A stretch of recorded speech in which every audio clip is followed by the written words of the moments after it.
नमस्कार फ्रेंड्स, प्राचीन काल की बात है। भारून नाम का एक विचित्र पक्षी रहता था। उसका धड़ तो एक ही था, परंतु सिर दो थे। एक शरीर होने के बावजूद उसके दोनों सिरों में एकता नहीं थी और नहीं था कोई तालमेल। वे एक दूसरे से उलझते रहते थे। हर जीव सोचने समझने का काम दिमाग से करता है और दिमाग होता है सिर में। दो सिर होने के कारण भारून के दिमाग भी दो थे। उनमें से एक पूरब जाने को सोचता तो दूसरा पश्चिम।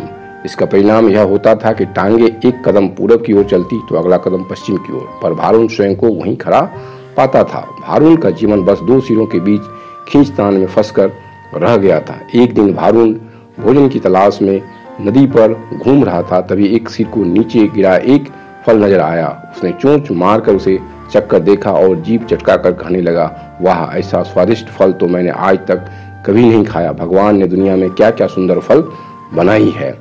इसे देखकर दूसरे ने अपनी चोंच उस फल की ओर बढ़ाकर बोला, अच्छा, जरा मैं भी चखकर देखूं। लेकिन पहले सिर ने झटक कर दूसरे सिर को दूर फेंका और बोला, अपनी गंदी चोंच को इस फल से दूर ही रखो।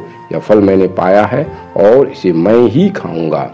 तब दूसरे सिर ने सफाई दी कि अरे, हम दोनों एक ही शरीर के दो भाग हैं। खाने पीने की चीजें तो हमें बांटकर खानी चाहिए। पहले सिर तर्क दिया, ठीक है, हम एक ही शरीर के भाग हैं, पेट हमारा एक ही है। मैं इस फल को खाऊंगा तो वह पेट में ही तो जाएगा और यह पेट तेरा भी है। दूसरा सिर बोला, खाने का मतलब केवल पेट भरना ही नहीं होता भाई, जीव का स्वाद भी तो कोई चीज है। मन को संतुष्टि तो जीव से ही मिलती है। खाने का असली मजा तो मुंह से ही ले सकते हैं। पहला सिर ने डपट कर बोला, मैंने तेरी जीभ और खाने के मजे का ठेका थोड़े ही ले रखा है। फल खाने के बाद पेट से डकार आएगी, वह डकार तेरे मुंह से भी निकलेगी, उसी से गुजारा चला लेना। अब ज्यादा बकवास न कर और मुझे शांति से फल खाने दे। ऐसा कहकर पहला सिर चटकारे ले लेकर फल खाने लगा। इस घटना के कारण दूसरे सिर ने बदला लेने की ठान ली और मौके की तलाश में रहने लगा। कुछ दिन बाद फिर भारून भोजन की तलाश में घूम रहा था कि दूसरे सिर की नजर एक फल पर पड़ी। उसे जिस चीज की तलाश थी उसे वह मिल गई।